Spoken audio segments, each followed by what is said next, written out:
तो इस तरह की जो घटनाएं घटी वो इस दास के हृदय में दरी गई। फिर धीरे धीरे परमात्मा की दया हुई, परमेश्वर ने आशीर्वाद दिया, गुरुदेव ने उपदेश दिया, वो नाम देने का आदेश दे दिया, दीक्षा देने का। दास ये सर्विस करता था। सर्विस के दौरान ही सैटरडे संडे को सत्संग करने लगा। 2 वर्ष सन 1994 में इस दास को नामदान करने का आदेश हुआ। फिर देखा वर्कलोड बहुत हो गया, रजादाता की बहुत भक्त होने लगे, सत्संग बहुत बढ़ गए। दास सर्विस करता था, junior engineer civil Haryana state की। नौकरी त्याग दी। एक ही काम हो सके था, या तो परमात्मा का आदेश पालन हो सकता है या फिर वो दूसरी नौकरी हो सकती थी। तो उसमें नौकरी त्यागने से पहले मन में बहुत विकल्प संकल्प उठे। बच्चों का क्या होगा, कहीं भूखे ना मर जाएं। फिर परमात्मा प्रेरणा देता कि यदि कल तेरी मृत्यु हो जाती है, तू क्या ठेकेदारी लिए बैठा है, इनका पालन परमात्मा ही करेगा। इस तरह की बहुत सी उतार चढ़ाव के बाद फिर परमात्मा ने दया बख्शी, या सेवा दे दी, मजदूरी दे दी इस दास को, उसके बच्चों को जगाने की, उन धनियों को जगाने की। दास को एक कुत्ते की ड्यूटी मिली, भौंकने की। आप सभी धनी हो, आप पिछले पुण्यकर्मी प्राणी हो, आपको जगाना इसलिए आवश्यक है कि आपके चोरी हो रही है, आपकी अनमोल जीवन नाश हो रहा है। जो जाग जाता है कुत्ते के भौंकने से आवाज़ सुनकर, वो अपना धन बचा लेता है। और जो उस समय भी गफलत कर जाता है, सोता रहता है, तो सुबह वो देखता है तो उसका बहुत लॉस हो चुका होता है।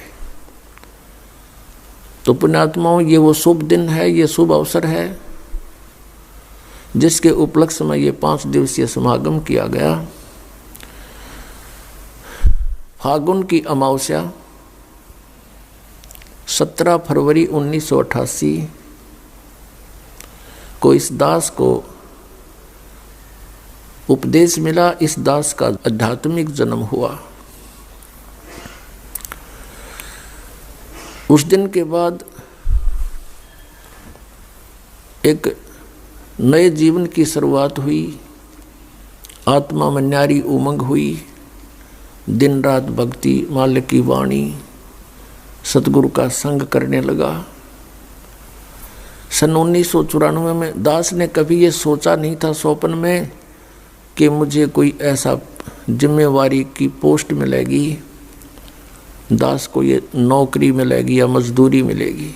कभी भी नहीं सोचा था। दास क्या करता था, अपने आसपास के संबंधी मित्रों को, वैसे जो भी संपर्क में आता था, परमात्मा का ज्ञान सुनाता था, उनको तैयार करके अपने गुरुदेव से उपदेश दिलाता था। सन 1994 के अंदर गुरुदेव ने, मैं कुछ भक्तों को नाम दिलाने लेकर गया था। ऐसे बैठे थे बरंडे में, सामने सैकड़ों भक्त विद्वान थे। उस समय मेरे पूज्य गुरुदेव जी की आयु लगभग 105-6 वर्ष की हो चुकी थी और इतना सुंदर चेहरा था, लाल शरीर था। 104 वर्ष की आयु में उनका चेहरा देखने योग्य था, वृद्ध अवश्य हो गई थी। और एकदम कहा कि रामपाल इधर आ। मैं बहुत पीछे बैठा था। दास की हिम्मत नहीं होती थी उनके सामने, क्यों डर लगता था कि सतगुरु के दरबार में मेरी थर थर कांपे दे, और ना जाने किसी बात पर मारा टूट न जावे दे, कोई ऐसी गतिविधि ना हो जाए जिससे गुरु जी क्षुब्ध हो जाए। इसलिए दास बहुत डर कर रहता था। नाम देने वाले आगे बैठे थे, दास बहुत पीछे बैठा था। और भी बहुत से नाम लेने वाले, दीक्षा लेने वाले आए हुए थे, और दास भी 5-7 को लेकर गया था, वो भी उन्हीं में विराजमान थे। मुझे पुकारा में आगे चला गया, बैठ जा, और कहा कि आज के बाद तू उपदेश दिया करेगा। और वहाँ उपस्थित सैकड़ों तो उपदेश लेने वाले थे और भी बहुत उनके पुराने शिष्य भी थे। सबसे बोल दिया कि आज के बाद मैं किसी का गुरु नहीं, और ये सब के गुरु हैं, इनसे दीक्षा लो। मैं एकदम घबरा गया, कति पसीने आ गए दास के, और वो तो अंतर्यामी थे। मैं इस चीज़ से डर गया कि इतने जिम्मेवारी की चीज़ कदे दादा ने करी ना परदादों ने करी नहीं, कि तो देखा नहीं, अनुभव नहीं ऐसा।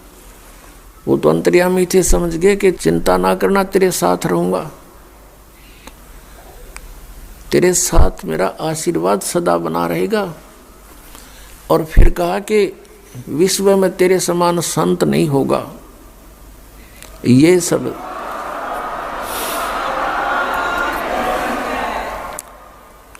अब पुण्यात्माओं, उस समय दास अपने को भगत भी पूरा नहीं मानने था, और उन्होंने इतनी बड़ा आशीर्वाद दे दिया कि तेरे समान विश्व में कोई संत नहीं होगा। तो कहते हैं गुरु मेहर करे तो काग से हंस बना दे। उन्होंने अपनी मेहर से इस दास को, कव्वे को हंस बनाया, अपने ही आशीर्वाद से संत बनाया। उस समय हमारी बाल बुद्धि थी, ये बात समझ में नहीं आई कि मेरे जैसा एक तुच्छ प्राणी और विश्व में मेरे समान कोई संत ना होगा। ये बात गले नहीं उतर रही थी, लेकिन गुरु की जो वचन है वो उसमें दोष भी दिखाई नहीं देवा था।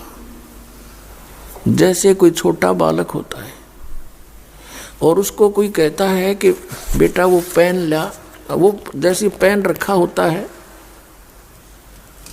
ये पेन रखा हो, और वो बच्चा उठा लेता है, वो पूछता है डैडी ये क्या है, पिताजी ये क्या है। पिताजी कहता है बेटा पेन है।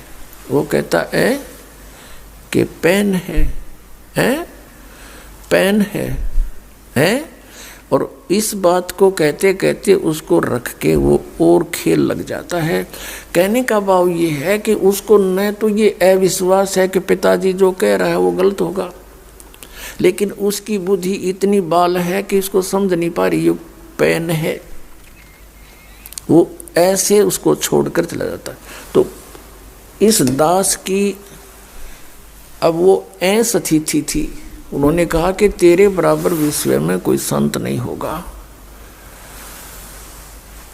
तो उस समय दास ऐस अतिथि में था, और वो जो कह रहे थे तो पेन था ही। तो अब इस बात का कुछ एहसास हो रहा है, क्योंकि अन्य संतों ऋषियों के जो अनुभव देखे दास ने, इनके पास तक खख भी को नहीं अध्यात्म ज्ञान का। तो हम इस योग्य नहीं थे, गुरु जी के आशीर्वाद से हो गए, ज्ञान हो गया, बुद्धि खुली, और इन महर्षियों के अंदर इनके झांक के देखा, इनके खुले वो बोरे जिन पर ISI मार्क ला रखा, गोबर पर रखा था इन्हें सब ने। किसी के पास मोक्ष मार्ग नहीं, सबकी दुर्गति हुई। पिछले इतिहास बतावें, हमारे ग्रंथ कहते हैं कुछ, ये हमें बता रहे थे उसके विपरीत। तो ये संत नहीं थे। आज आपके समक्ष है, क्योंकि बुद्धिमान समाज है। तो पुण्यात्माओं, जिस दिन आपका आध्यात्मिक जन्म होता है वो आपका वास्तविक जन्म है इस पृथ्वी मंडल पर। शरीर के जन्म तो असंख्य हो लिए, जन्म तो वो भी है क्योंकि शरीर स्टार्ट हुआ, और अब आत्मा का जन्म समझो, आध्यात्मिक जन्म उसका उस दिन है जिस दिन सतगुरु मिल गए। जा दिन सतगुरु भेंटिया, सो दिन लेखे जाने, बाकी समय व्यर्थ गया बिना गुरु के ज्ञान। कि यही समय हमारा उस दिन से लेखे लगा जीवन, जिस दिन से पूर्ण संत मिले। नकली गुरुओं से उपदेश लिया हुआ व्यर्थ है। बोलो सतगुरुदेव की जय हो।